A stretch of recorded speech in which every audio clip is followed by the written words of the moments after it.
You open the fridge and stare at the mountain of conflicting advice. A doctor told you to cut carbs. Your friend lost 30 pounds on keto.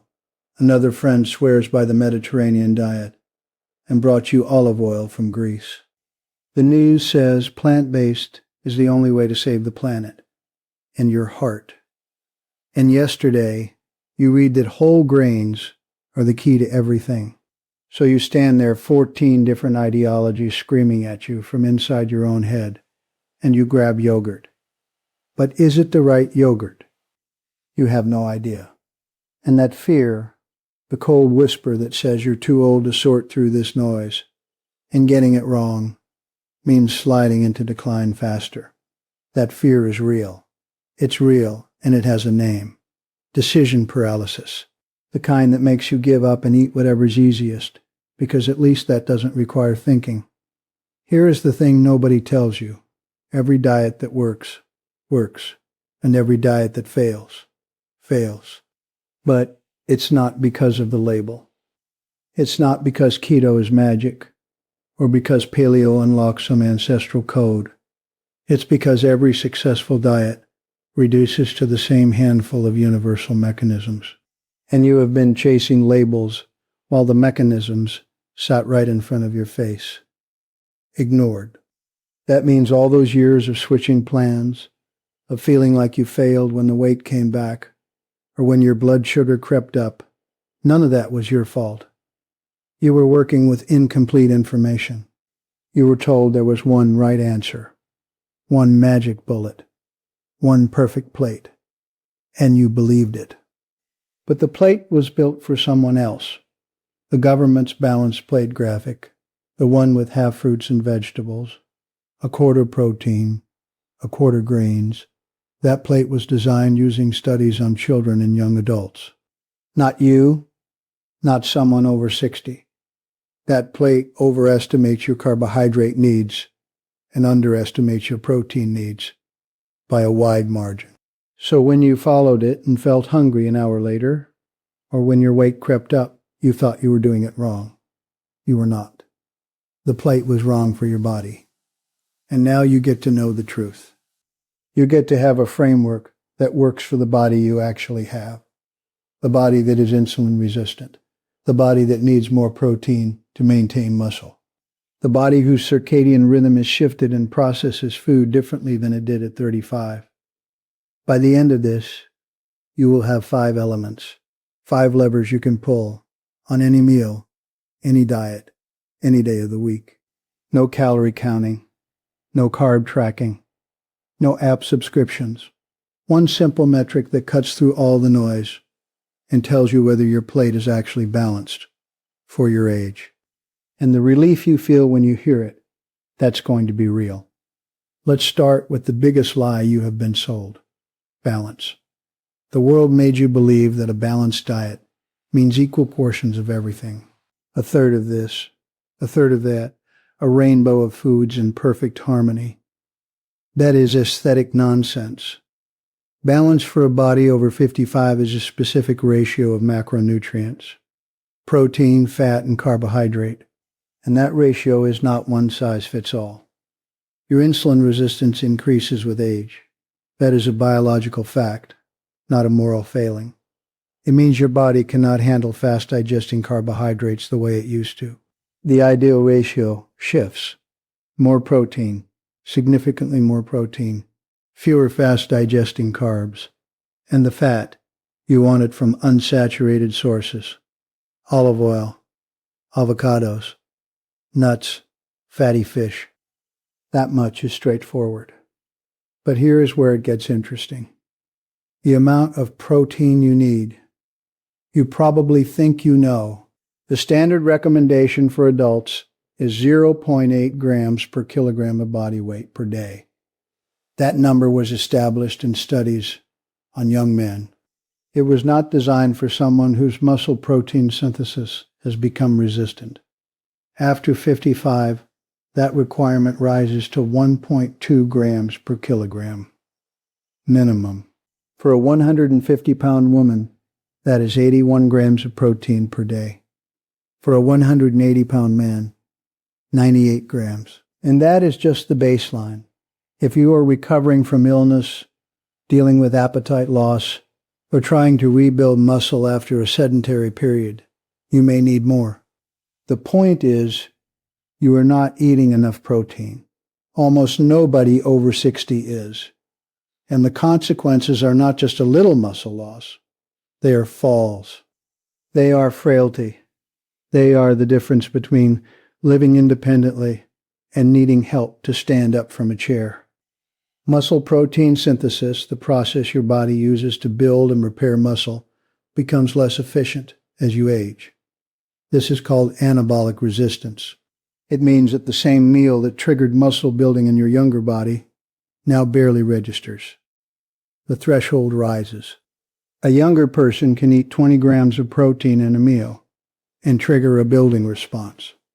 After 55, you need 30 to 40 grams per meal, and the window between meals shrinks. You used to have 5 or 6 hours between meals, and your body could maintain a positive protein balance. Now, after 3 to 4 hours, the window closes and your body starts breaking down muscle for energy. This is why grazing on small snacks all day is the worst strategy for an aging body. 6 snacks of 15 grams each does not trigger muscle building. 3 meals of 30 to 40 grams does. And the trigger, the specific amino acid that turns on the switch, is leucine. You need 2.5 to 3 grams of leucine per meal. That is easily found in whey protein, eggs, beef, fish, dairy. Plant proteins, beans, nuts, grains are leucine poor. To get the same effect from a plant source, you need roughly 50% more volume. That is not a judgment. That is a biological fact. So you stand at the fridge, and now you know the first thing to check, the protein. Are you getting 30 to 40 grams per meal? If not, you have your first lever to pull. So now you know the protein target, 30 to 40 grams per meal. That is the floor. But here is where most people screw up. They hit the protein number and then celebrate with a sleeve of crackers. They think balance means the right amount of the right thing, and then anything else is free. That is not balance.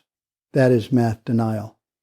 Macronutrient ratios mean nothing if the food sources are garbage.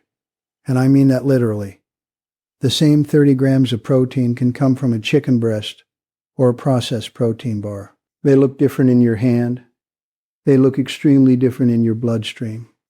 That protein bar you bought because it said high protein on the front, the one with the smiling person on the package, who appears to be 70 years old and running a marathon.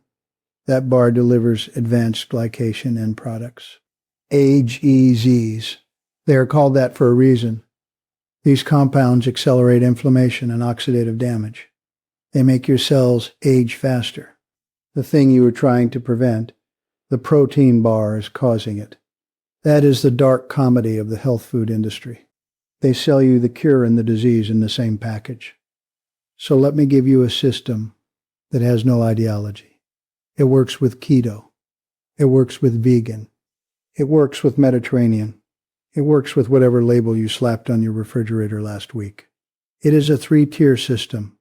Tier 1, whole, single-ingredient foods, a chicken breast, an egg, a sweet potato, a handful of almonds, a cup of lentils. If it came out of the ground or came from an animal and nothing else was added, it is Tier 1. Tier 2, minimally processed, short ingredient lists, canned beans, frozen vegetables, plain yogurt, whole grain bread, nut butters where the only ingredients are nuts and salt. Tier 3, industrial foods, frozen dinners, crackers, sweetened cereals, protein bars with more than 5 ingredients. And I include those because the industry wants you to think they are health foods. They are not. They are Tier 3. And here is the part that might sting. Many of the health foods marketed specifically to seniors, the protein shakes, the meal replacement bars, the fortified cereals. They are tier 3. Added sugars, seed oils, synthetic vitamins that your aging liver processes poorly. You are paying a premium for something that is making your job harder. That is not your fault. That is marketing. But now you know. You do not need to live in tier 1. Nobody lives in tier 1 all the time. You would go insane. You would also never go out to dinner. Tier 3 is not forbidden. It is limited. 10 to 20% of your intake. That is room for a cookie. That is room for a frozen pizza on a night you cannot cook. That is room for being human. The trick is knowing which tier you are in, so you can make a conscious choice instead of a confused one. All right, let us keep moving. You have the protein target. You have the tier system. Now we need to talk about when you eat. Because timing is not a fad. It is biology. Your circadian rhythm shifts as you age. This is not news to anyone who has woken up at 4 a.m. for no reason and been awake for the rest of the night. Your body processes carbohydrates better in the morning than in the evening. That is because your cortisol is higher in the morning and your melatonin is low. By evening, the reverse is true. Your body is preparing for sleep, not for digestion. So when you eat a big dinner at 8 o'clock, the same meal that would have caused a modest blood sugar spike at noon now causes a massive one, 20 to 30% higher. That spike triggers insulin release, which tells your body to store fat, and it disrupts your sleep, which makes everything worse. It is a feedback loop, a bad one. The solution is not complicated. Front load your protein and fiber. Make your largest meal breakfast or lunch, not dinner. You do not have to skip dinner, but make it smaller, lighter, a piece of fish and some vegetables instead of a plate of pasta, and stop eating 3 hours before bed. That is not a punishment. That is giving your body time to finish its work before you lie down. Your sleep quality will improve. Your morning blood sugar will be lower, and you will stop feeling like you are dragging through the afternoon. The small frequent meals advice, the eat 6 times a day thing, that was funded by the snack food industry. I am not making that up. They paid for studies on young athletes and then marketed the results to everyone else.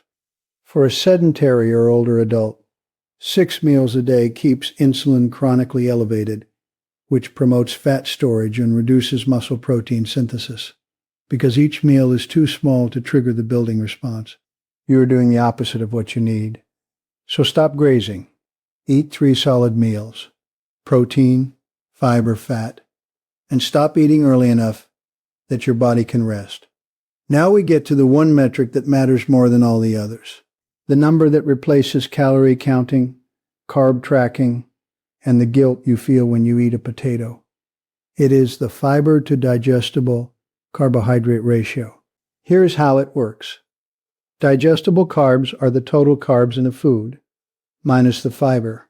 They are the starches and sugars that actually enter your bloodstream. Fiber does not. Fiber passes through, it feeds your gut bacteria. It slows down the absorption of sugar. It makes you feel full. And it is the single most predictive dietary metric for health span outcomes. Cardiovascular disease, cancer, all-cause mortality. Not total calories, not fat grams, not carb grams. The fiber to digestible carb ratio of each meal. You want a ratio of 1 to 10 or better. That means for every 10 grams of digestible carbs, you want 1 gram of fiber. If you eat a meal with 60 grams of digestible carbs, you need 6 grams of fiber. That is achievable. 1 cup of lentils gives you about 15 grams of fiber. 2 cups of broccoli gives you about 10 grams. A sweet potato with the skin gives you about 4 grams for a medium one. The average American diet sits at a ratio closer to 1 to 15. Worse. And the fix is not removing foods. It is adding vegetables or legumes to existing meals. Here is the surprise that will make you angry. Most people think they are eating healthy by choosing whole grain bread. But typical whole wheat bread has a fiber to carb ratio closer to 1 to 20. That is worse than an apple, which is about 1 to 12. Worse than a sweet potato, which is about 1 to 8 with the skin. The bread industry put whole grain on the label, and you bought it. You were not wrong to trust the label. But now you have a better tool. So you stand in front of the refrigerator. You know the protein target, 30 to 40 grams. You know the tier system. You know to front load your meals and stop eating early. And you know the single ratio to check, 1 gram of fiber for every 10 grams of digestible carbs. That is 4 levers, and they all work together. You do not have to pull all 4 at once. Pick one, the easiest one, the one that gives you the most relief, and start there. For most people, it is the protein, because you are probably not eating enough, and you have been told your whole life to be afraid of protein, that it is bad for your kidneys, that it will make you gain weight, that you only need a little. Those messages came from studies on young people, or from industries that wanted to sell you carbohydrates. Your kidneys are fine if you are healthy, and the weight gain from protein, the fear of it, is absurd. Protein is the most satiating macronutrient. It makes you feel full. It builds muscle. It stabilizes blood sugar. You are not going to get fat from eating an extra egg. But the question remains, can you hit 30 to 40 grams per meal from whole foods alone? For some people, yes. A breakfast of 3 eggs, a piece of toast, and some yogurt can get you there. A lunch of a chicken breast, a cup of lentils, and vegetables can get you there. But if you have appetite issues, if you have dental problems, if you are on medications that suppress hunger, if you just do not want to eat that much food, then you need a bridge, a clean supplement that does not pull you into Tier 3 territory. That is where protein powder becomes useful, not as a meal replacement, as a tool, a scoop in your oatmeal, a scoop in a smoothie, a scoop stirred into yogurt, unflavored, third-party tested, with leucine content listed on the label, because that is the amino acid that triggers muscle building. Most powders do not list leucine. The good ones do. That is the difference between a supplement that works and a supplement that is just expensive dust. So here is where you are. You started this standing in front of the refrigerator, drowning in advice that contradicted itself, feeling like you were too old to figure it out and too tired to try. That fear, the decision paralysis, it is real, and it is heavy, but now you have the tools to set it down. Let me pull it together for you. 5 levers. That is all you need to check. First, the balanced myth. You are not looking for equal portions of food groups. You are looking for the ratio that works for your aging body. More protein, fewer fast-digesting carbs, fat from good sources. That is the foundation. Second, the protein priority. 30 to 40 grams per meal, minimum, spread across the day. 3 meals. Not 6 snacks. That is how you trigger muscle protein synthesis. That is how you keep your legs strong enough to catch you when you stumble. Because the single biggest predictor of fall risk is not your bone density. It is your leg muscle mass. And you build that at the table. Third, the food quality tier system. Tier 1, whole foods. Tier 2, minimally processed. Tier 3, industrial, and keep it to 10 or 20%. No ideology. No guilt. Just a simple question. What tier am I eating from right now? Fourth, meal timing. Front load your protein and fiber. Largest meal before 3 in the afternoon. Last bite 3 hours before bed. Your circadian rhythm shifted. And that is not a problem. It is information. Use it. Fifth, the one metric that ties them all together, the fiber to digestible carb ratio. 1 gram of fiber for every 10 grams of digestible carbs. That number replaces calorie counting. It replaces carb tracking. It replaces the confusion of whether you should be eating sweet potatoes or avoiding them. You eat the sweet potato with the skin, and you win. You do not have to pull all 5 levers at once. That is the beauty of this system. There is no failure, only adjustments. If you are on medications that affect your appetite, you adjust. If you have dental issues that make chewing difficult, you adjust. If you just really hate broccoli, you adjust. The framework bends. It does not break.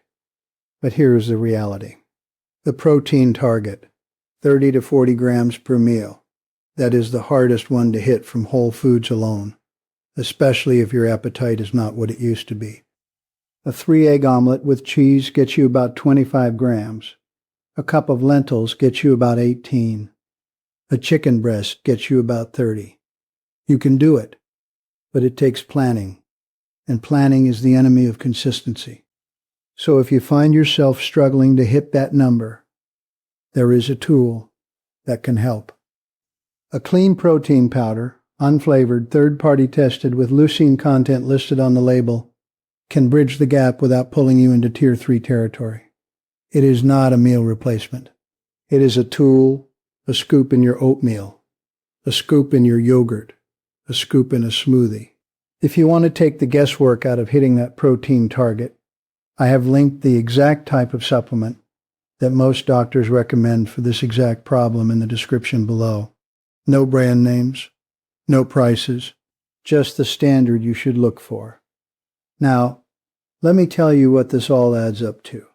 At the start, you believed that a balanced diet meant picking the right plan and following its rules.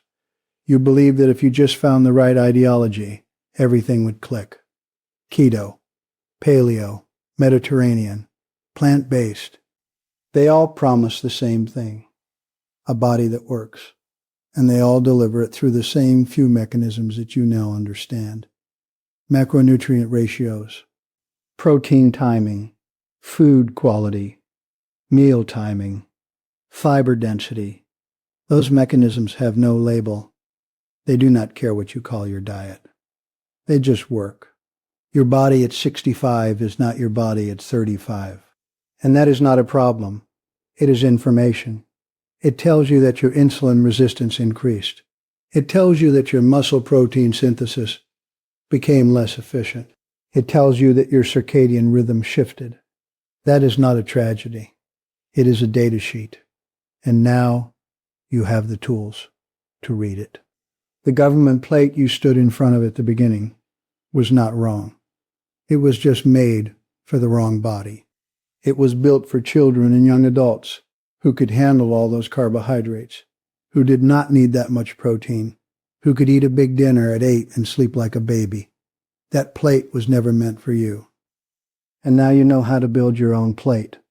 More protein, less fast carb, a fiber ratio that works for your age. A breakfast that is not a small coffee and a piece of toast. A dinner that is not a pile of pasta.